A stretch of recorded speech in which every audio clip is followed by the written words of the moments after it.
Hello, good morning student. तो जैसे आपको पता है, कल हमने 10वीं कक्षा का पाठ 2 जो हमारा था अम्ल क्षार एवं लवण वो खत्म कर दिया था। इसके साथ साथ मैंने कल इसके जो महत्वपूर्ण क्वेश्चन थे वो भी आपको मैंने बता दिए थे। ठीक है, आज हम जो है वो तीसरा चैप्टर अपना शुरू करेंगे। ठीक है, तीसरा चैप्टर हम पढ़ेंगे, वो हमारा क्या है, उसका नाम क्या है, धातु एवं अधातु। ठीक है जी, इसके बारे में आज हमारी होगी। पहले जैसे मैं पिछले बार भी हमने यही किया था, पहले जब हम चैप्टर शुरू करते हैं तो हम क्या करते हैं कि जनरल टॉक करते हैं। ठीक है, हम ये पढ़ेंगे कि धातुएं और अधातुओं के भौतिक गुण धर्म क्या होते हैं। हम कैसे बोलेंगे कि कोई धातु है या अधातु है। ठीक है, तो जनरल सी टॉक रहेगी हमारी। तो सबसे पहले मैं आपको बताऊंगा धातुओं के गुण धर्म। ठीक है जी, धातुओं के भौतिक गुण धर्म बताऊंगा, फिजिकल प्रॉपर्टीज ऑफ मैटर। ठीक है जी, तो सबसे पहले जब मैं बात करूं धातुओं की, तो धातुओं में सबसे पहला जो गुण आता है वो आता है चमक। ठीक है जी, आपने हमेशा याद रखना है कि सभी धातुएं जो है वो क्या होती है, चमकीली होती है। तो जो है उनमें एक चमक होती है। उदाहरण हम जो दूर नहीं जाएंगे, सबके घर में जो सोने चांदी के आभूषण बने होते हैं जो कि चमकीले होते हैं। ठीक है जी, दूसरा कठोरता।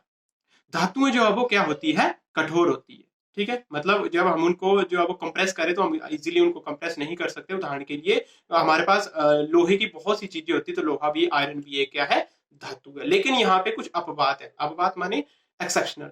ठीक है, साइंस में हमेशा एक्सेप्शनल होते हैं। तो पहला एक्सेप्शनल मैं आपको बताऊं कि क्या है, अगर सोडियम, लिथियम और पोटाशियम की मैं बात करूं तो ये धातु क्या है, मुलायम है। और सोडियम और पोटाशियम को तो हम जो है वो चाकू से भी आसानी से काट सकते हैं। ये बहुत इंपॉर्टेंट है। कई बार क्वेश्चन आ जाता है यहाँ से छोटा कि कोई ऐसी दो धातुओं के नाम बताओ जिनको हम एक चाकू से इजीली काट सकते हैं। ठीक है, तो ये एक आपका एक नंबर का क्वेश्चन जो है यहाँ से बनता है। तीसरी मैं अब इनकी बात करूं, रूप या अवस्था। तो मैंने आपको बता दिया रूप और अवस्था ये कैसी होती है, ठोस होती है। ठीक है, लेकिन यहाँ पे भी अपवाद है। अपवाद क्या है, आपने भी पढ़ा है, आपको भी पता है। एक ऐसी धातु है जो कमरे के ताप पर द्रव अवस्था में पाई जाती है, और वो कौन सी है, मरकरी। मरकरी माने पारा, जिसको हम पारा बोलते हैं, एच जी इसका प्रतीक है। ठीक है जी, और ये द्रव अवस्था में होती है और थर्मोमीटर में जो इसका इस्तेमाल किया जाता है। उसके बाद बहुत महत्वपूर्ण जो इनका एक गुण होता है धातु, वो है आघात वर्ध्यता।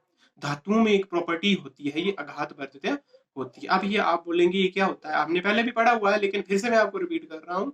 एट्थ में भी ये बहुत अच्छी सी डिटेल में मैंने आपको बताया था।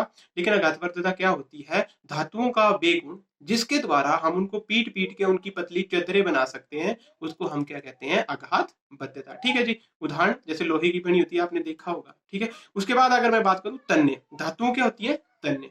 तन्यता क्या होती है, धातुओं का ऐसा गुण जिसके द्वारा हम उनकी पीट पीट के पतली तारे जो है वो खींच सकते हैं, उसको हम क्या बोलते हैं, तन्यता। उदाहरण के लिए सोना सबसे ज्यादा तन्य जो है वो धातु मानी जाती है। और ऐसा जो माना जाता है या ऐसा होता है कि 2 ग्राम सोने से हम लगभग 2 किलोमीटर लंबी तार जो खींच सकते हैं। तो आप इसका जो है एक अनुमान लगा सकते हैं कि इसकी तन्यता बहुत ज्यादा है। उसके बाद मैं बात करूं कि इनकी कंडक्टिविटी की, तो हमेशा याद रखना है धातुएं विद्युत और उष्मा की क्या होती है, सुचालक। मतलब इसमें से उष्मा और जो विद्युत है उसको ये अपने में से प्रवाहित होने देती है। लेकिन यहाँ पे भी क्या आएंगे, आपके एक्सेप्शनल आएंगे। और 100% ये पेपर में बनता है कि ऐसी धातु का नाम बताइए जो जो है वो उष्मा और विद्युत की क्या है, कुचालक है। मतलब उसमें से हम विद्युत नहीं जा सकती। तो बहुत ईजी है, शीशा।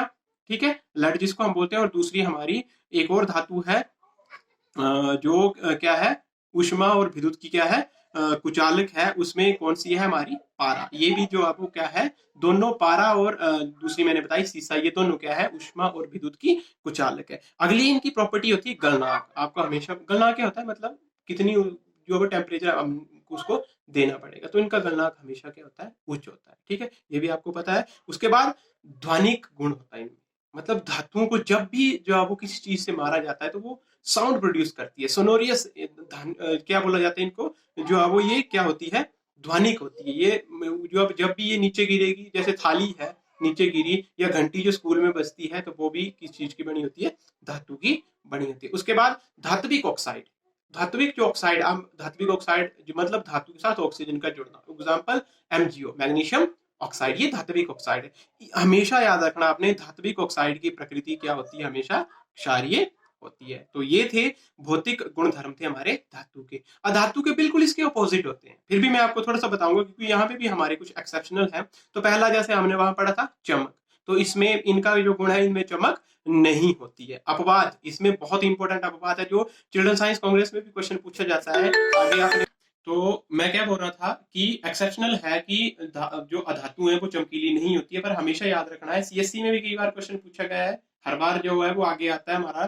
तो क्या है, आयोडीन एक ऐसी मात्र एक ऐसी अधातु है जो चमकीली होती है, उसमें जो है वो चमक होती है। दूसरा, कठोर, कठोरता, इसमें कोई कठोरता नहीं होती है, उदाहरण के लिए कोयला। लेकिन यहाँ पे भी एक बहुत महत्वपूर्ण अपवाद है, दुनिया का सबसे जो कठोर पदार्थ हमारे पास अवेलेबल है वो है हीरा, और हीरा एलोट्रोपिक फॉर्म है किसकी, जो है वो कार्बन की, कार्बन की एलोट्रोपिक जो फॉर्म है ये। तो आपने ये भी याद रखना है कि जो हमारा हीरा है, ठीक है, अपरूप इसको बोलते हैं हिंदी में, आपने हमेशा याद रखना है वो जो है वो एक अधातु का अपरूप है, लेकिन क्या है, ये सबसे कठोर है। उसके बाद अवस्था, ये ठोस अवस्था में या गैस अवस्था में हो सकती है, लेकिन यहाँ पे भी बहुत महत्वपूर्ण जो है वो एक एक्सेप्शनल है, अपवाद है, एकमात्र ऐसी धातु है जो किस अवस्था में पाई जाती है, हमारी द्रव अवस्था में, वो कौन सी है, ब्रोमीन। ये क्वेश्चन हर बार एक नंबर का पूछा जाता है पेपर में कि एक ऐसी धातु का नाम बताइए जो कमरे के तापमान पर द्रव अवस्था में पाई जाती, तो आपने क्या बताना है,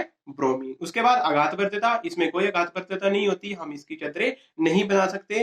तन्यता, इनमें कोई तन्यता नहीं होती, इसमें हम कोई भी इनकी जो है वो तारे नहीं बना सकते। उसके बाद उष्मा और विद्युत की क्या होती है, ये कुचालक होती है, मतलब इसमें से विद्युत प्रवाहित करेंगे, कोयला है उसमें से अगर विद्युत हम प्रवाहित करेंगे तो विद्युत धारा उसमें प्रवाहित नहीं होगी। लेकिन यहाँ पे भी एक एक्सेप्शनल है, बहुत महत्वपूर्ण है, वो है हमारा ग्रेफाइट। वो भी किसकी एलोट्रोपिक फॉर्म है, कार्बन का एक अपरूप है, ठीक है, जो उष्मा का, विद्युत का क्या होता है, सुचालक होता है। ये सबसे इजी कहाँ पे देख सकते हैं हम, सेल जो होता है उसके अंदर जो रोड बनी होती है वो ग्रेफाइट की होती है। और सबसे महत्वपूर्ण जो वो इजी जो हम हमेशा यूज करते हैं घर में, हमारी जो पेंसिल का सिक्का होता है, ठीक है, वो किस चीज का बना होता है, ग्रेफाइट का बना होता है। और हमने ये, मैंने आपको 8th में भी करवाया था कि जब उसको हम बीच में दो तारों के बीच में रखेंगे तो वो इलेक्ट्रिसिटी कंडक्ट करता है। तो ये भी अपवाद आपने हमेशा याद रखना है। इनका गलनांक क्या होता है, कम होता है। और लास्ट, इनके जो है वो कोई भी ध्वनिक, इनमें कोई भी चीज नहीं होती, ये साउंड प्रोड्यूस नहीं करते हैं। और लास्ट, इनके जो